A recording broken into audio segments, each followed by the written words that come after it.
Hello and good afternoon.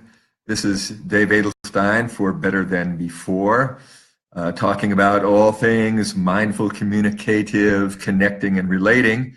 Um, Most of you know that I just waded through a real big birthday yesterday. I turned 60, a little bit to my surprise.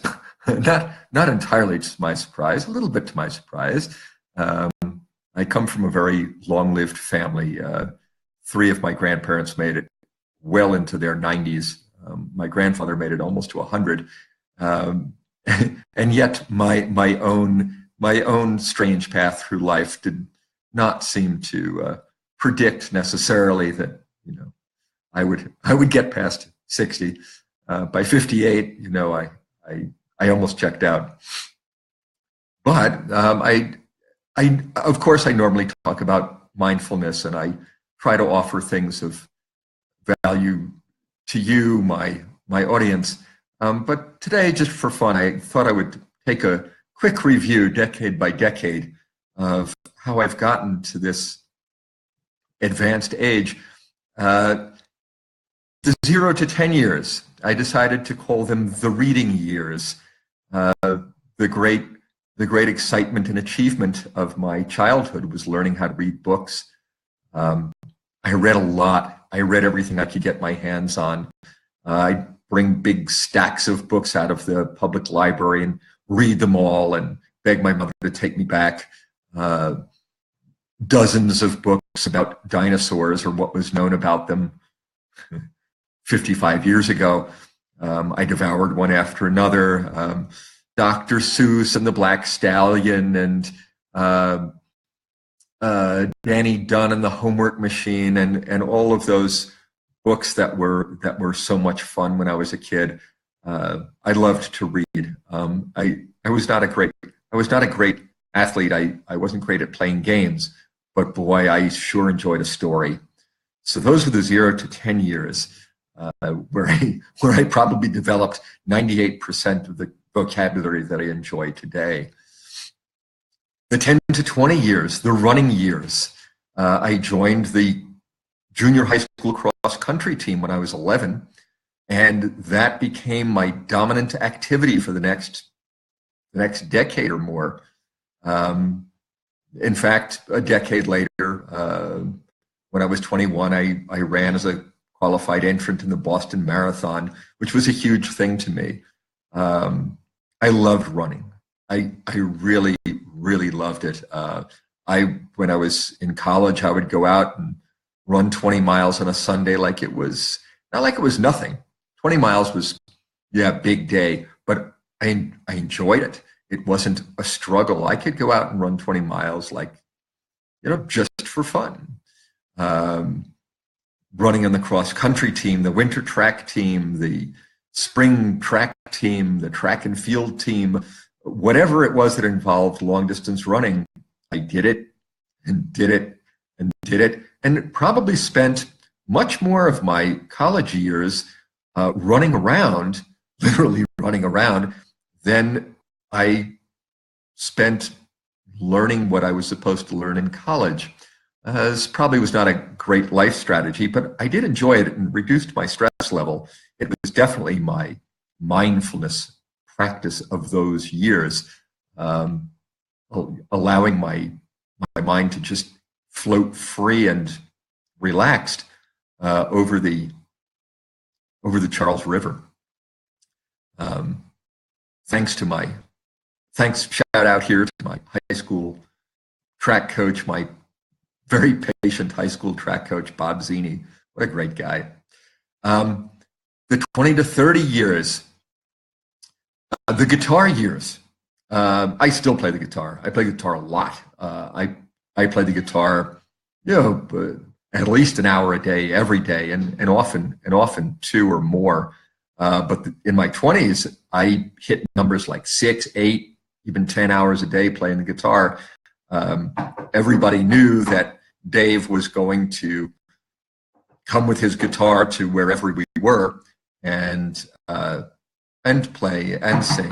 The Penny Post Coffee House in New Orleans, the Bucks Rock Summer Camp, where I taught dozens of kids to play the guitar. Here, there, and everywhere, I went with my guitar. I couldn't be found without it. And it continues to be an important source of joy in my life. Those years were kind of hippie-esque. I drifted from thing to thing. I didn't earn a lot of money. I did work on a regular basis, but not all the time. And I just, almost everybody I met played music. I learned a lot about music, things that I had never known about as a child. All of a sudden became very, very important to me. So looking back, especially the friends at the Penny Post Coffee House, Tom and Joe, and the music that we played, Julie Chan, the music that we played, Taj Mahal, Jorma Kaukonen, Reverend Gary Davis, Roy Bookbinder. I was fortunate to meet Roy in person. Woody Mann. I took lessons from Woody. Yeah, those were fun years. As I hit my 30s, I'd say the 30s, those were the dad years, or the young dad years. Those were very joyous years when my kids were small, playing with them, rolling around with them on the floor. My daughter was kind enough to post a fantastic photo of me rolling on the floor with my kids when my daughter was perhaps 3 and my son about 6 months. It was absolutely the realization of a dream to become a father. And my children gave me tremendous joy as little children and gave me tremendous joy as teenagers and continue to do so today as adults. I'm extremely blessed to be a parent. The 40s kind of a toss-up between calling those the single dad years, which were great years when my kids were teenagers, and the village school years. Many of you who are my friends were my students. It was wonderful working at the village school. It was wonderful being a high school science teacher. And it blended very nicely with the single dad years when my own children were teenagers.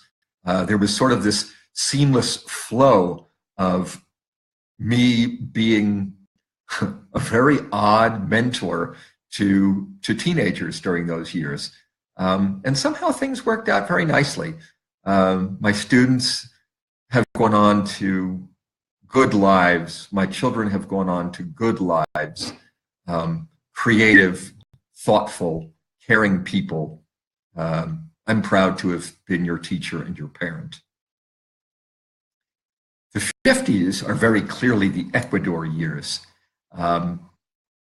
In 2010, I decided to leave teaching, and about a year later, I hit Ecuador as an English teacher in a small rural school in a small rural village, Tolte, which is my home away from home. I learned a lot in Tolte. I learned that you can actually live happily without ever worrying about the future, that you really can go out to your 2-acre, 4-acre field every day, work very hard, come home, reap your harvest in its due season, and never, ever worry about what will happen next.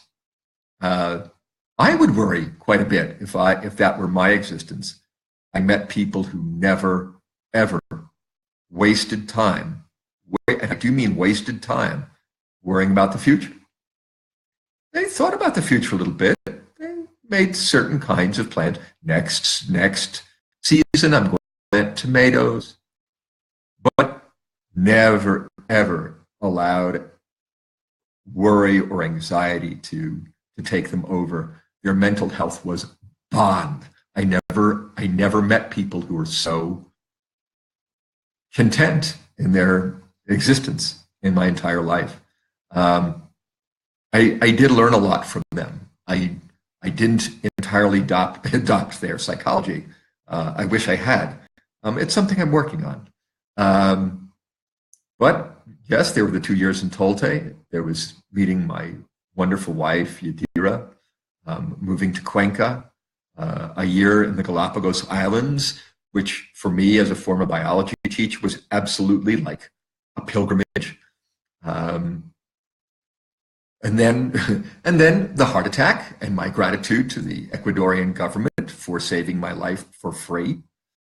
And here I am now, still, back in Cuenca and working on a mindfulness practice and trying to share that with the world and trying to make the world a better place, not so much in the physical sense or the economic sense that I tried to when I was younger, but more in the sense of having your heart, mind, soul in the right condition, the right place, prepared to give and receive love. This is at 60 what I'm pretty well convinced it's all about. And this is what I try to help everyone do, because it's working for me. So thanks very much to listening to this story of my life. I hope you've got some entertainment value out of it. I certainly have. 60 years worth. Thanks very much and good night. Talk to you again tomorrow.